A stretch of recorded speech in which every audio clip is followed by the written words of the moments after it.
Grand Risings, everybody. Yes, I'm in my bonnet because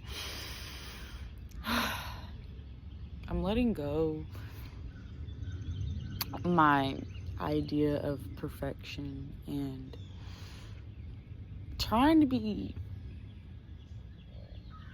presentable or good looking all the time. Essentially just another people pleasing habit that using the perfectionism to validate my existence, that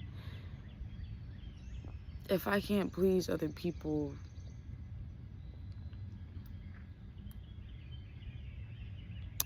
my existence isn't valid. If I can't get other people to like me, then I'm not good enough or I'm not worthy.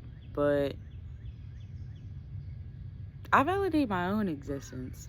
That's not even what I came on here to say, but I'm just flowing with joy and curiosity and revelations this morning. And I guess that kind of leads me to the point of why I wanted to come on here is the ego. And how, especially women, we attach ourselves to our ego. And a lot of the times I think it's out of protection. I think that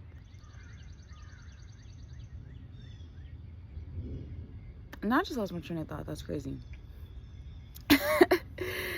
I had someone close to me do my numerology chart. And something that I learned about myself, about areas that I'm weak in and can strengthen, is I have a hard time getting along with people that I disagree with.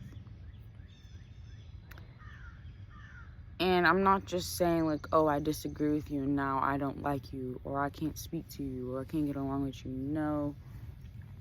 I think it's really difficult for me to get along with people that I view as doing things the wrong way. Or it's hard for me to get along with people that I feel like are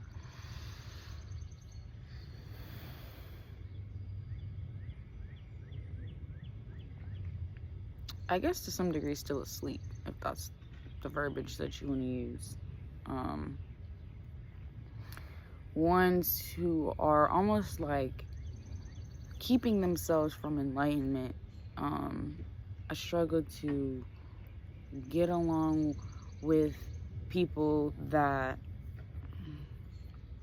are almost like closed-minded but don't know that they're closed-minded. It's like I want them to understand so badly because literally my soul, the type of being that I am, like quite literally being a Pisces woman, I genuinely understand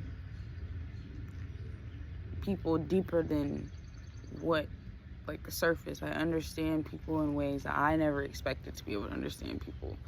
Like, sometimes I'm like scared of how understanding I am because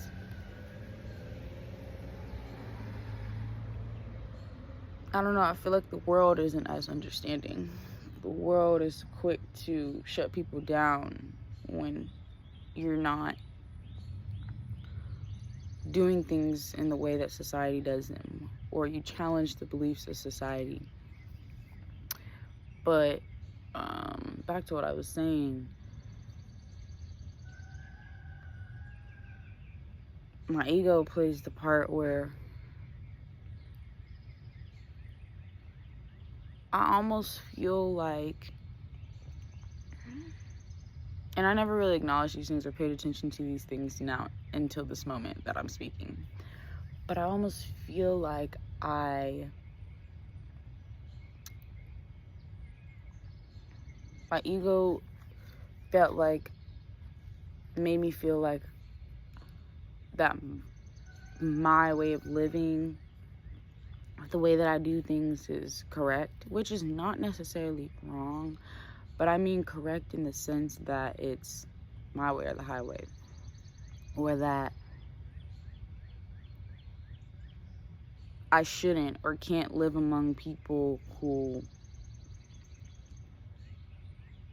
don't value things in the way that I value, or don't see the world the way that I see it.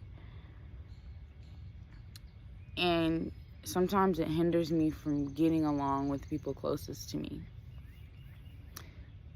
And that's where it affects me the most, because it's like people who are not like random people, or people that I'm not that close with, or can't necessarily hurt me in the sense because you're not like family, or you're not like a close friend, or whatever the case may be. It's cool. I don't got to see you all the time, or I don't have to interact with you all the time. I can push you to the side, or keep you at arm's length distance, whatever. But it's like the people closest to me who can hurt me the most, who I want to understand me the most, I tend to have less patience with them. And I have more pride. And I tend to withdraw my understanding. Even if I do get it, I won't show that.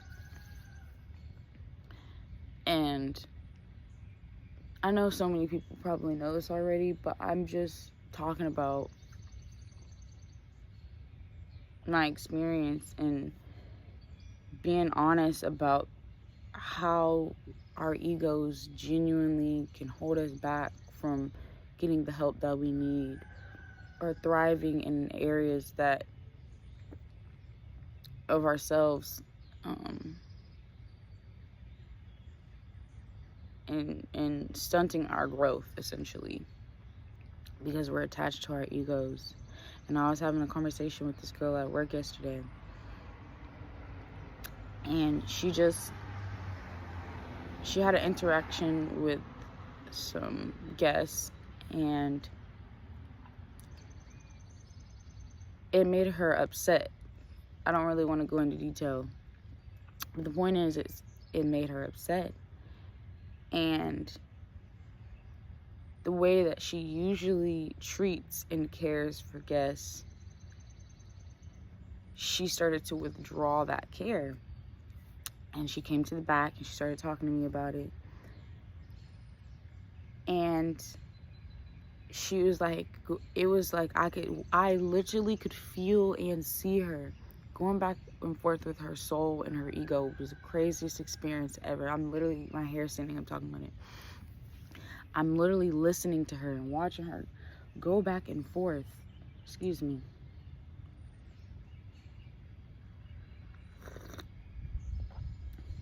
With herself.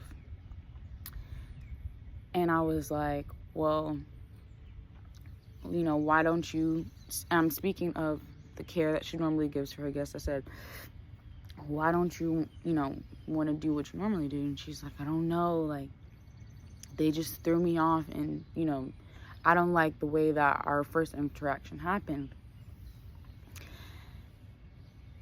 And again, in a way, it was her ego trying to protect itself.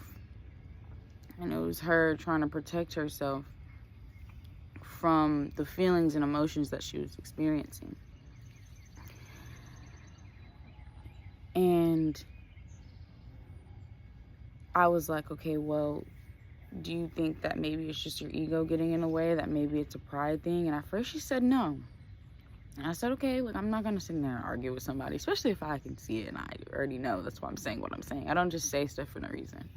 She took a minute and she sat there. And then she goes, actually, maybe it is. And when she said that, I didn't say nothing. I literally just looked at her, and I I was like, okay, because my thing is I like to lead people back to themselves. I want you to understand yourself and why you do the things that you do, because that's so important. And she was just like, I'm just gonna do what I normally would do. She said, I think I just was having trouble doing that, and I wanted to withdraw that because the first interaction with them made me really upset and I didn't understand it. And that was a growth moment for her. And that just goes back to getting along with people that we don't necessarily agree with, or may say or do things that make us feel uneasy or upset us. But getting along with them is not for them, it's for you. It's for your sense of peace. Because I genuinely think that, like, humans have tendencies that, and thoughts and feelings that tend to be negative, if you will. But I also think that when you listen to your soul,